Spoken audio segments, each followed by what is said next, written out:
प्रिय प्रेमियों, सुधी श्रोताओं, संप्रति हम सब ऋग्वेद के प्रथम मंडल के 81वें सूक्त के 7वें मंत्र की व्याख्या में प्रवेश करने जा रहे हैं। यह मंत्र पंक्ति नामक छंद में निबद्ध है। मंत्र दृष्टा ऋषि हैं गौतम राहुगण और देवता हैं इंद्र। इस मंत्र का शीर्षक है इंद्र भगवान हमें प्रभुत धन धान्य से परिपूर्ण करें। अब संबंधित मंत्र का प्रथम पाठ हो जाए। ओम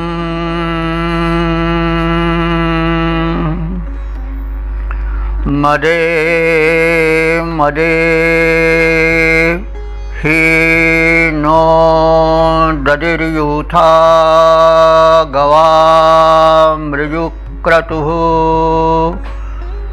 संगृहाय पुरुषतो भयाहस्त्या वसु शिशिराय आभर। शब्दार्थ से परिचय प्राप्त करें। ऋजु क्रतुः, ऋजु कहते हैं सरल को, क्रतुः कर्म यज्ञ को क्रतु कहते हैं। तो क्रतु यहाँ पर इंद्र का विशेषण बनकर आया है कि हे इंद्र, तुम ऋजु क्रतु हो, तुम सरल हो और सरलता से कर्म को निपटाने वाले हो। तुम में कोई ऐसी कुटिल गति नहीं है, यह तात्पर्य है। तो ऐसे इंद्र भगवान आप मदे मदे, मदे मदे माने मद का अर्थ होता है आनंद, और वह आनंद कैसा जो कि सोमपान से इंद्र को विशेष रूप से मिलता है। तो सोम तो एक पेय है ही है, लेकिन प्रत्येक शब्द के साथ लक्षण और व्यंजना भी जुड़ी होती है। तो वह आनंद जो भक्ति से सौम्य भाव से जुड़ा है, उस आनंद से इंद्र वह परम वैभवशाली शक्तिमान परमात्मन अधिक प्रसन्न होता है, क्योंकि भगवान भक्ति के भूखे हैं।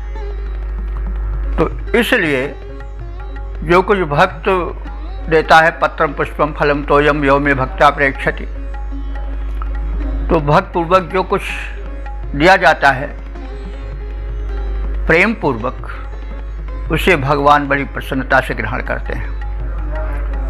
तो जो कुछ चढ़ाया जाता है,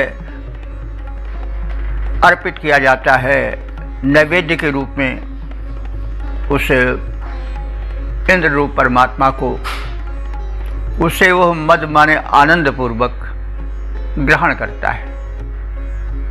सोमपान, सोमरस को हम नैवेद्य के रूप में भी ले सकते हैं, भक्त भाव के रूप में भी ले सकते हैं, और सोम लता से निकलने के कारण वो विशेष पौष्टिक और गुणवर्धक है।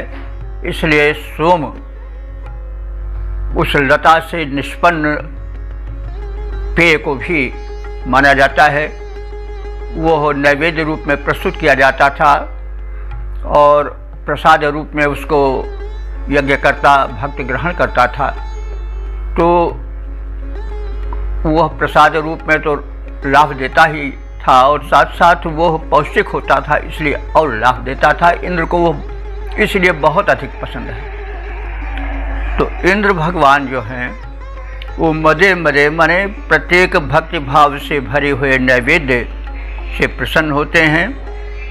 भक्त उनसे निवेदन करता है कि नह दधिहि, इस प्रसन्न हुए आप हमारे इस प्रस्तुतिकरण से, इस अर्पण से प्रसन्न हुए आप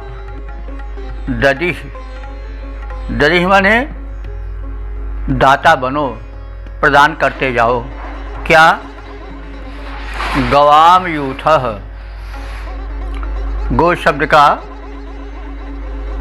रूप है गवाम, षष्ठी बहुवचन है, तो हमें गवाम यूथः, गायों का समूह दो। तो आप सब जानते हैं कि वैदिक युग का सबसे प्रधान धन गोधन था, क्योंकि गाय बड़ा उपयोगी पशु है। आज यह विज्ञान ने सिद्ध कर दिया है कि गो के शरीर से छूकर निकलने वाला वायु या पवन रुजहारी है, कृमिनाशक है, उसका मलमूत्र भी गुणकारी है, उसका दुग्ध तो अमृत है। फिर उसका जो वत्स होता है, बछड़ा होता है, वो कृषि प्रधान देश का कर्षण कर, यानी हल में और बैलगाड़ी आदि में खींचकर भांति भांति से सुख और समृद्ध प्रदायक है। तो गोधन ही से समग्र जो लेन देन था और संपन्नता का जो वातावरण था वो गोधन से ही बनता था। गोधन से ही यज्ञ भी संपन्न होता था। जो गायों के द्वारा प्रसूत दिया जाने वाला दुग्ध था, फिर जो उससे दही बनता था, उससे जो घृत बनता था, वह सब यज्ञ के कार्य में आता था। तो लोक कार्य और उपयोगी कार्य, कृषि आदि के कर्म और अन्य कर्म तथा यज्ञ कर्म गो के माध्यम से ही सुसंपन्न होते थे। इसलिए गोधन की बड़ी जो है वह कामना की गई है वेद मंत्रों में। और गो के कई अर्थ होते हैं।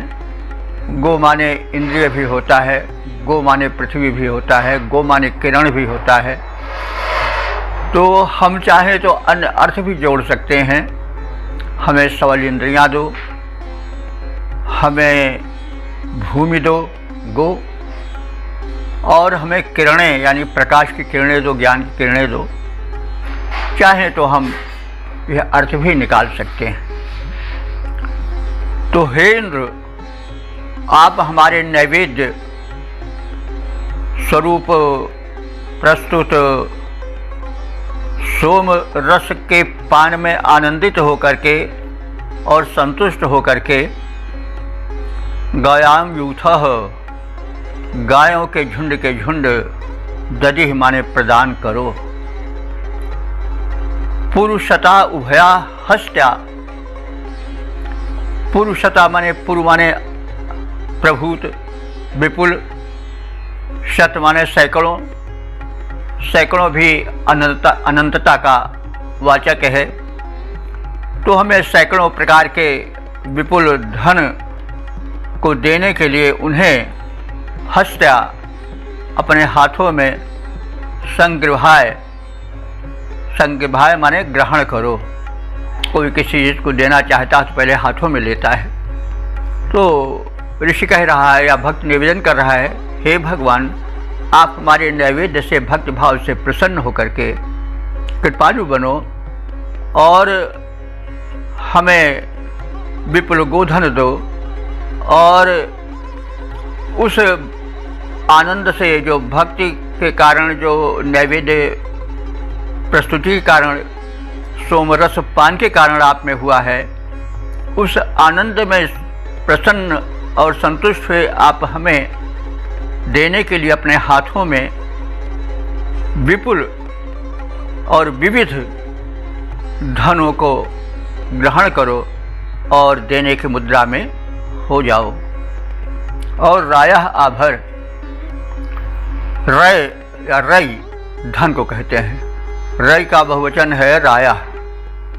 और हे देव, आप विभिन्न प्रकार के धनों को आभर माने भर दो, हमें उनसे परिपूरित कर दो। तो जैसे आप लोग जानते भी हैं, हम समय समय पर कहते भी आए हैं कि धन का अर्थ केवल द्रव्यजन्य धन या मुद्राजन्य धन ही नहीं समझना चाहिए। धन की विपुल कोटियाँ हैं, यहाँ तक कि संतोष भी एक धन है। जो आवे संतोष धन, सब धन धूरी समान। लेकिन संतोष का विकृत अर्थ नहीं लगाना चाहिए। संतोष का अर्थ हुआ कि हम श्रम करें और श्रम करने के बाद जो कुछ मिले उसमें संतुष्ट हो जाएं, असंतुष्ट होकर के कुंठा की जिंदगी ना बिताएं। तो जैसा आप लोग जानते हैं और हम समय समय पर कहते भी आए हैं कि वैभव की, धन की, रई की अनेक कोटियाँ हैं और उन सभी कोटियों को विद्याधन, पुत्र धन, परिवार धन, यानी जो धन्य कर दे वो सब धन है। तो उन सब धनों से हमको धन्य करो, यानी हमारे जीवन को आपाततः संपूर्ण रीत्या सुसमृद्ध करो। हे भगवान, यह आपसे प्रार्थना है। तो इस प्रकार से हम शब्दार्थ और उसके साथ साथ उसके सामान्य भाव को जान लेने के पश्चात अब इसका छंदोबद्ध रूप सुने। इंद्रदेव सरल सुकर्म के विधायक हो। इंद्रदेव सरल, हे इंद्रदेव आप सरल हो। देखिए, यह बात हमेशा याद रखना चाहिए कि इंद्र जो है वो परमात्मा का वाचक है ऋग्वेद में, और परमात्मा सदैव सरल होता है। इसलिए ऋजु क्रतु माने सरल कर्मा विशेषण इस मंत्र में प्रयोग किया गया है। तो सरल न हो तब तो फिर धरती पर प्राणी रह न पावे। प्राणी बड़ा अपराध करते हैं, कदम कदम पर मनुष्यों से गलतियां हो जाती हैं और प्राणियों से हो जाती हैं, लेकिन भगवान सब को क्षमा करते चलते हैं, प्रदान करते चलते हैं। तो इसीलिए वो सरल है। जो देखिए इंद्र का बाद का रूप विकसित हुआ है, वो विकृत हुआ है। उसके कारण को हम बताए हैं कि पौराणिक इंद्र क्यों विकृति की भूमिका पर आया।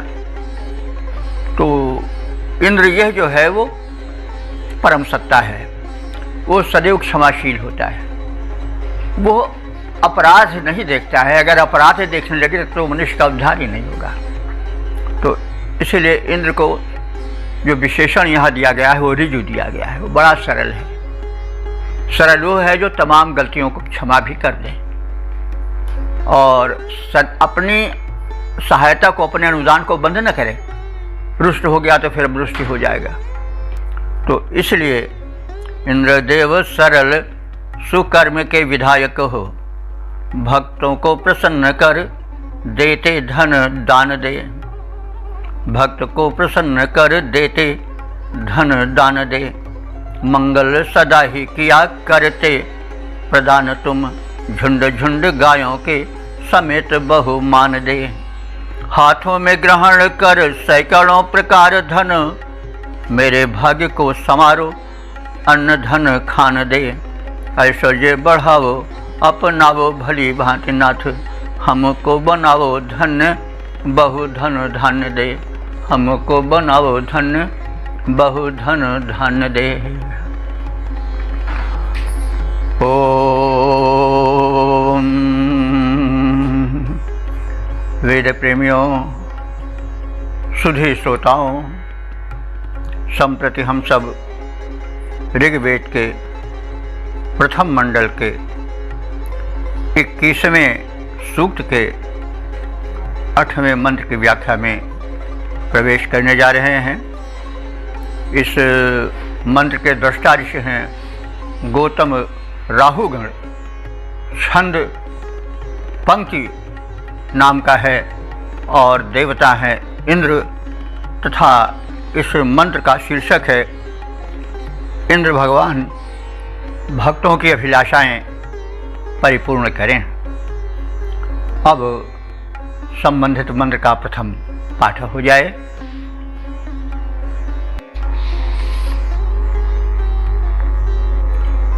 ओम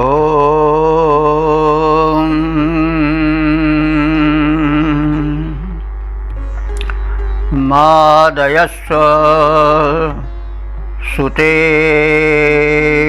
सचा शवसे शूर राधसे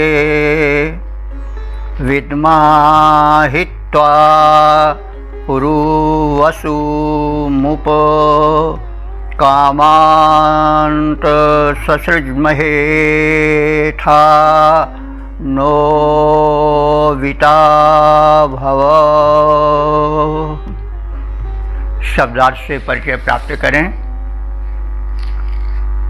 शूर, शूर माने हे शूरवीर इंद्र।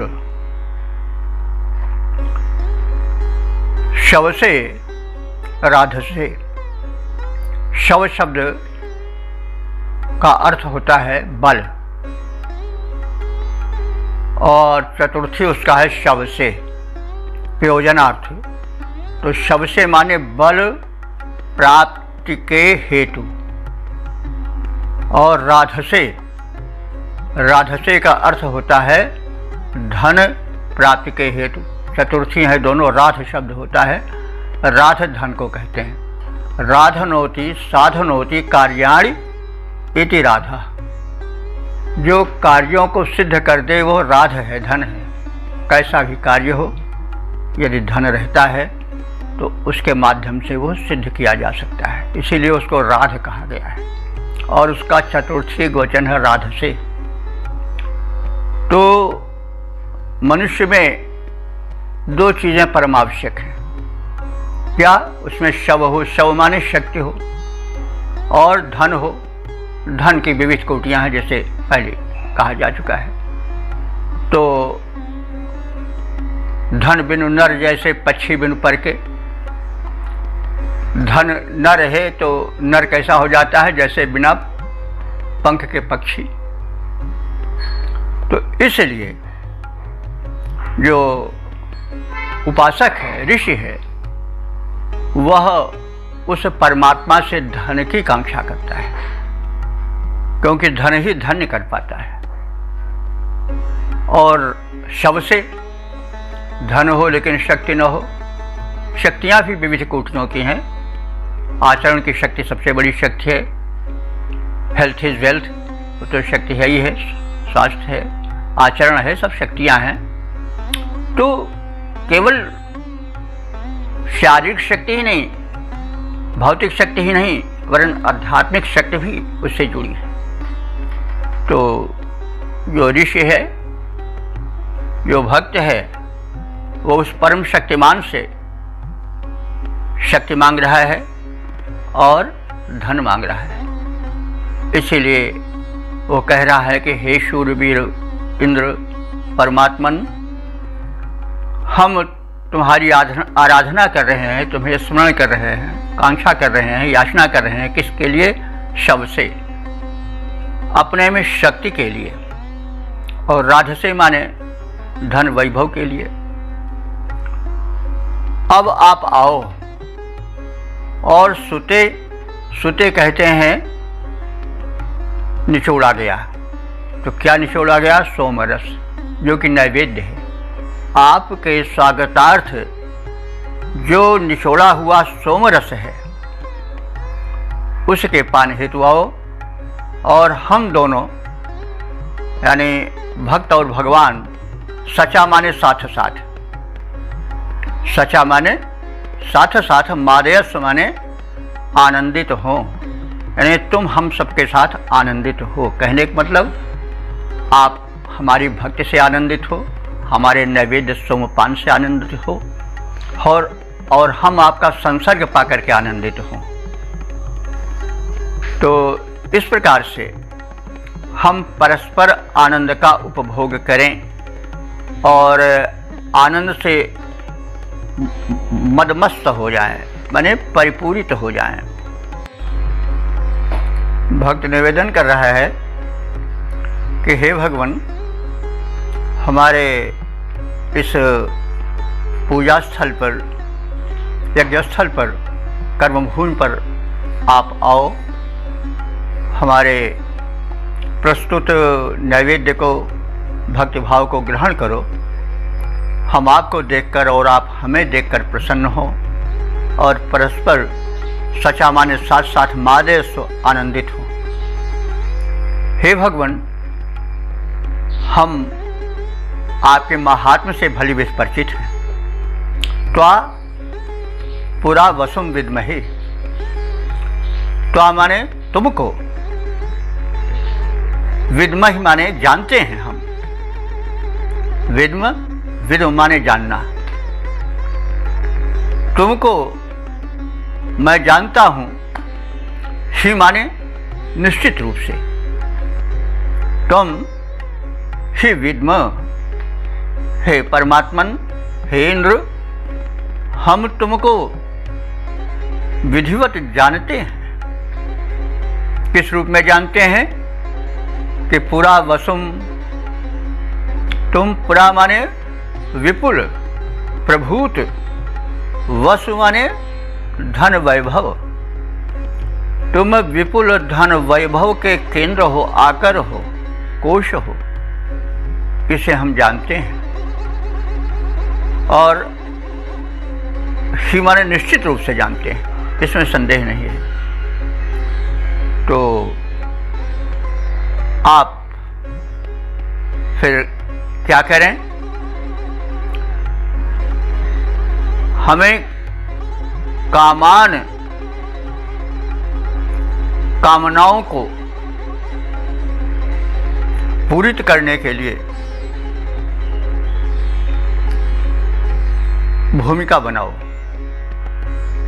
और उपसर्षित महे,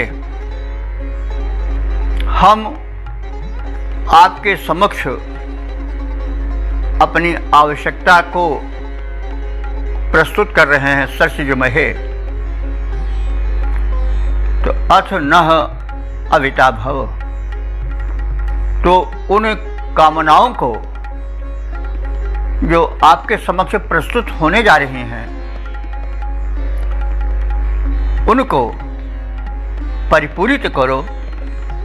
और अथ माने तदनंतर, नः माने हमारा या हम सबके, अविता भव, अविता माने रक्षक, और रक्षक भव माने हो जाओ।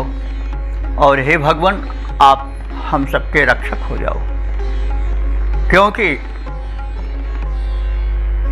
बहुत कुछ मिल जाए लेकिन अगर रक्षण न हो सका तो मिलना न मिलना बराबर, और कभी कभी तो कष्टप्रद भी हो सकता है। जैसे धन मिल गया और धन की रक्षा करने का वातावरण न रहा, परिस्थिति न रही, तो चोर लुटेरे प्रवेश करके धन भी लूट लेंगे और हो सकता है कि क्षत विक्षत कर दें, प्राण भी हरण कर लें। इसीलिए ऋषि बड़ा चतुर है, बड़ा ज्ञाता है, बड़ा व्यापक है। वो धन की याचना, वैभव की याचना तो करता ही है, साथ साथ अंत में भगवान से यह भी प्रार्थना कर देता है कि हे भगवान, आप हमारे रक्षक भी हो, रक्षा भी करो, क्योंकि प्राप्ति ही पर्याप्त नहीं है। इसलिए योग क्षेमो वहाँ में हम, भगवान ने स्वयं कहा है कि मैं उनको ये योग और क्षेम का वहन करता हूँ। योग माने जो अप्राप्त है उसका प्राप्त होना योग है, और जो क्षेम है, जो प्राप्त है, उसका सुरक्षित रहना क्षेम है।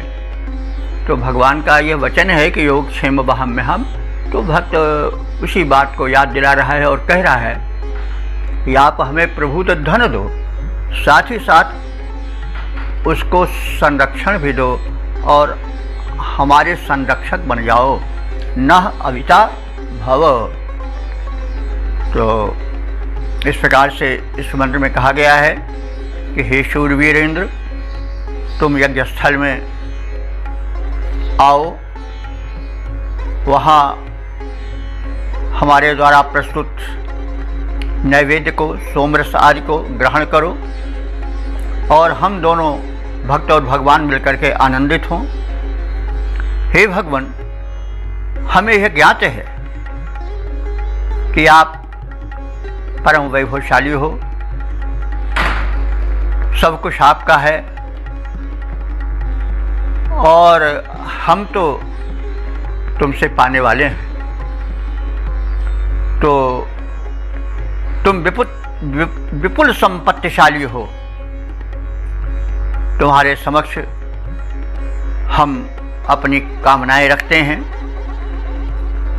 और आपसे प्रार्थना करते हैं कि आप हमारी शुभ कामनाओं को पूरी करो और कामनाओं को, धन धान्य को परिपूरित करके उनके संरक्षण का भी, योग क्षेम का भी दायित्व ग्रहण करो, यानी हमें संपन्न और सुरक्षित बनाओ। अब हम इसका छंदोबद्ध प्रारूप देख लें। साथ साथ यज्ञजन्य आनंदोपभोग हेतु शूरवीर इंद्र यज्ञ भूमि पर आइए, हमें यह बात ज्ञात वैभव के खान तुम, इंद्र भगवान बात मान मेरी जाइए। जीवन की वाटिका में कामना के फूल खिले, चरणों में अर्पित हैं उन्हें अपनाइए। कामनाएं पूरी करो, हरु दोष कोश सब, रक्षक हमारे बनो संकट हटाइए। रक्षक हमारे बनो संकट हटाइए। ओम ओम।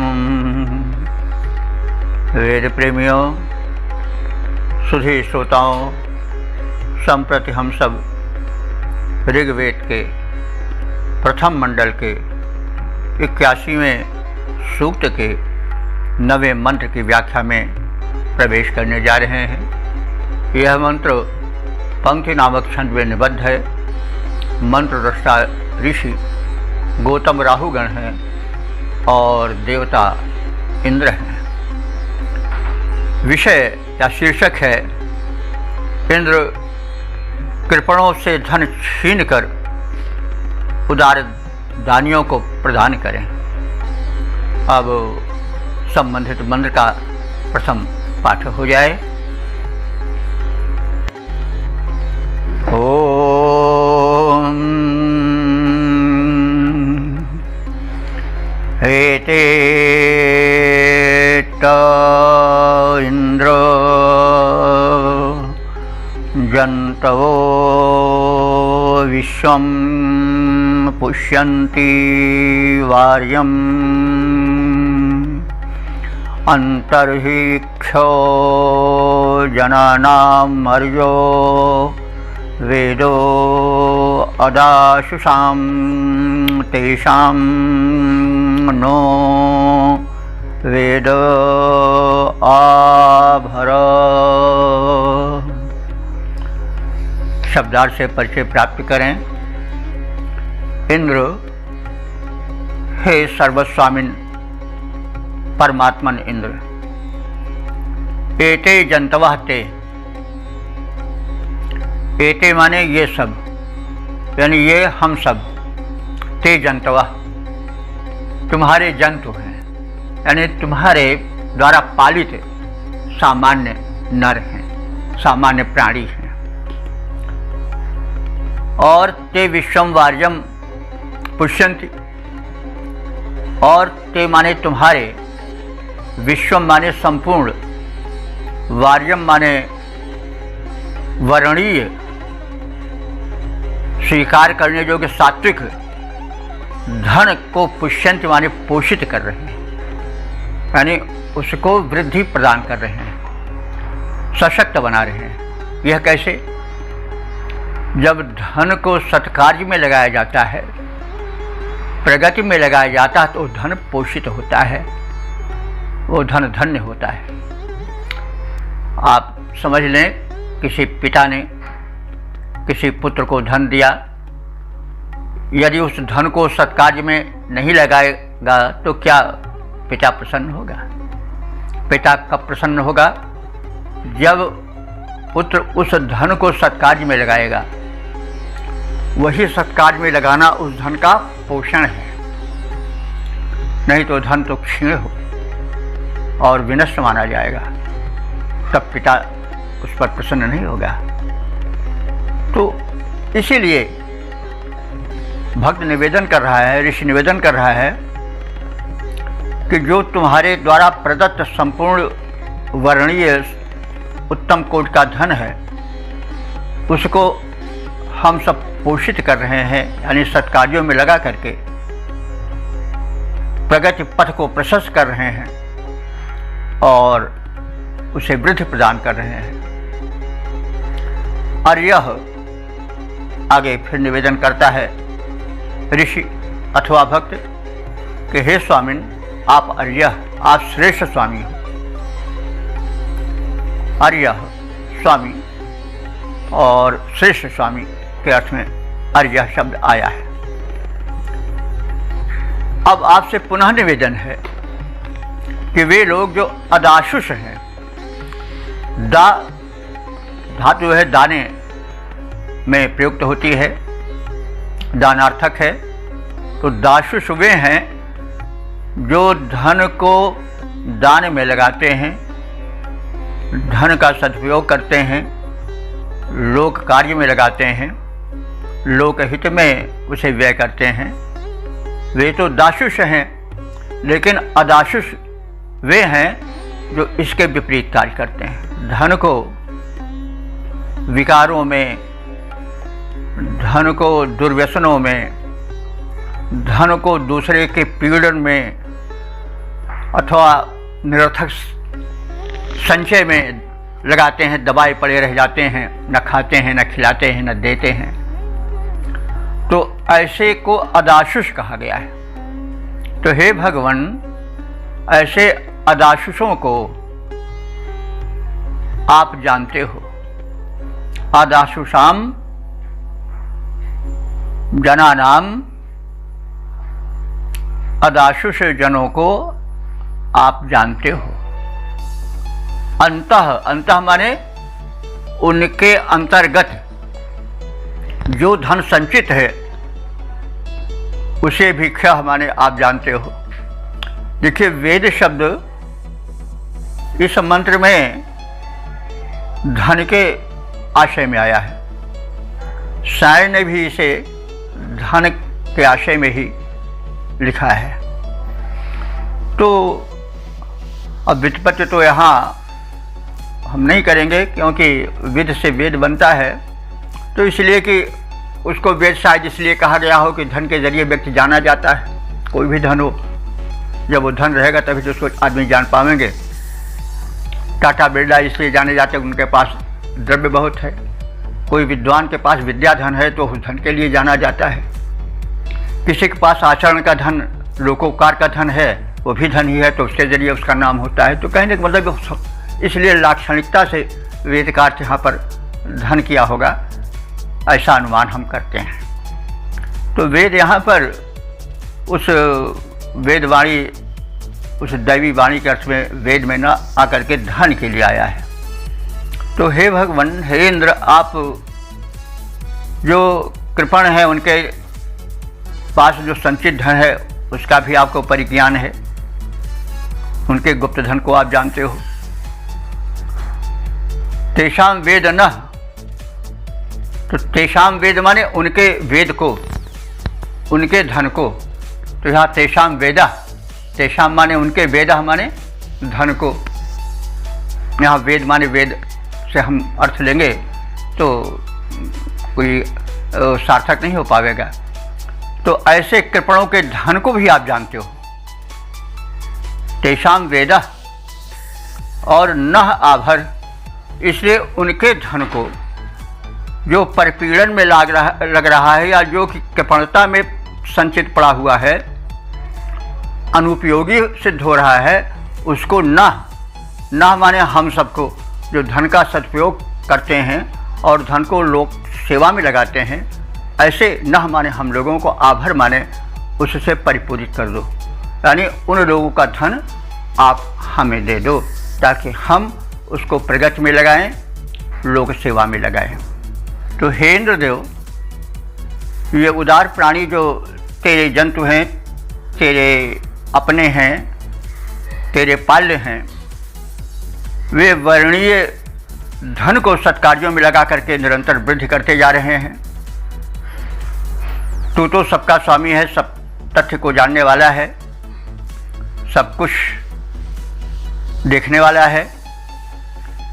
तुम उन्हें भी जान रहे हो, देख रहे हो जो कृपण हैं और धन को दबाए बैठे हैं, उसका सदुपयोग नहीं कर रहे हैं। तो आपसे प्रार्थना है कि ऐसे लोगों के धन को तुम हम लोगों को प्रदान करो ताकि हम उस धन को धन्य बनाएं, उस धन को सत्कार्य में लगाएं, लोकोपकार में लगाएं।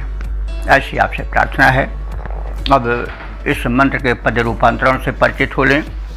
इंद्र भगवान तुम्हें ज्ञान सारी बातों का है, इंद्र भगवान तुम्हें ज्ञान सारी बातों का है। ज्ञानी जन तेरे दिए धन को बढ़ाते हैं, लोक लोचनों में लाते, लोक कार्य में लगाते। यज्ञ हैं रचाते, हव्य देवों को चढ़ाते हैं, किंतु जो कृपण अनुदार धन पाते, उसे लोक लोचनों से दूर गाड़े रह जाते हैं। ऐसे हीन लोगों का विभव छीन उनको दो, जो कि पाया धन जनहित में लगाते हैं, जो कि पाया धन जनहित में लगाते हैं। ओम। इस प्रकार से हमने ऋग्वेद के प्रथम मंडल के इस 81वें सूक्त के 9वें मंत्र से परिचय प्राप्त कर लिया। इस सूक्त में 9 मंत्र हैं जिनकी व्याख्या हम लोग अभी जाने, उनसे परिचय प्राप्त किए। तो कुल मिलाकर के अब तक जो मंत्र व्याख्यायित हो चुके हैं उनकी संख्या 902 हो चुकी है। इस सूक्त के जो 9 मंत्र हैं वे सब के सब पंक्ति नामक छंद में निबद्ध हैं।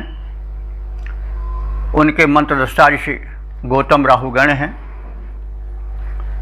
और सभी छंद, सभी मंत्र इंद्रदेव को समर्पित हैं। इंद्रदेव के विषय में हम सब बहुत कुछ जान चुके हैं। जो विश्व का सबसे बड़ा आलेख है, जीवन को सुसंचालित करने का मंत्र है, साधन है, सूत्र है, वो ऋग्वेद है।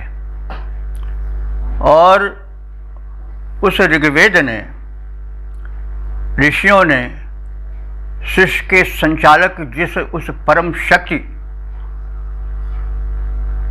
को अपने दिव्य दृष्टि से देखा, अनुभव किया, उस शक्ति को उन्होंने सर्वप्रथम इंद्र नाम दिया।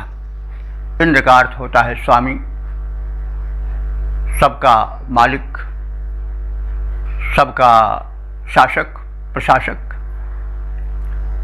तो वह इंद्र ही, जैसा कहा जाता आया है कि बाद में भिन्न भिन्न नामों से भिन्न भिन्न धर्मों में, संप्रदायों में नामित हुआ, लेकिन है तो वही शक्ति। तो उस परम शक्ति का नाम इंद्र है।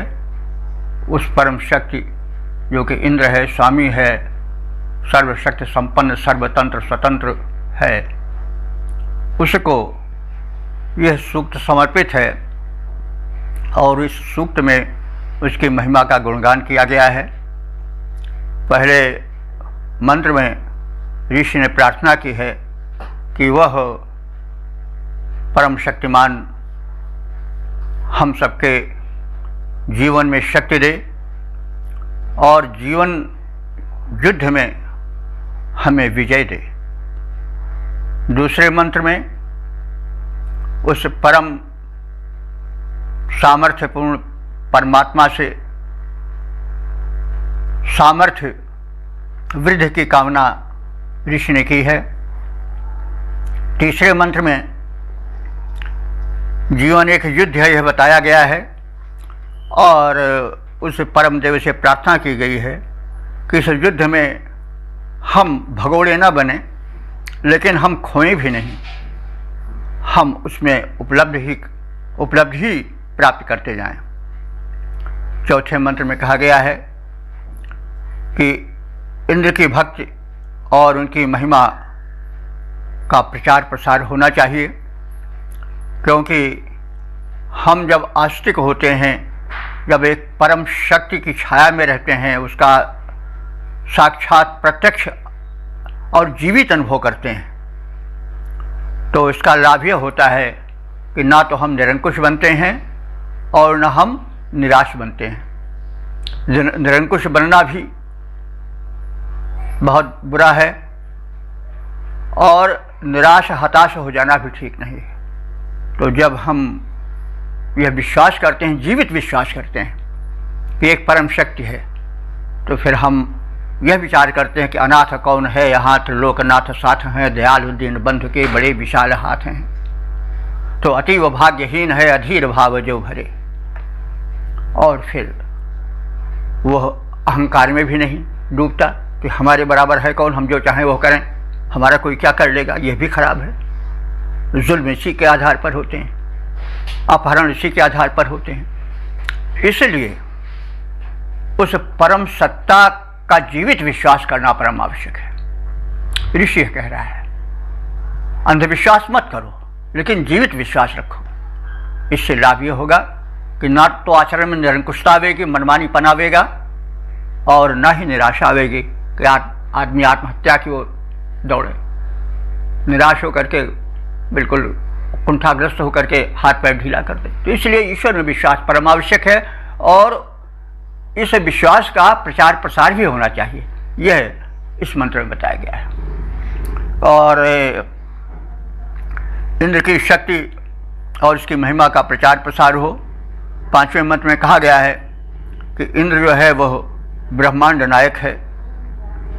और छठे मंत्र में कहा गया है कि इंद्र धन का यथोचित बंटवारा करे, नहीं किसी के पास अधिक हो, नहीं किसी में कम हो।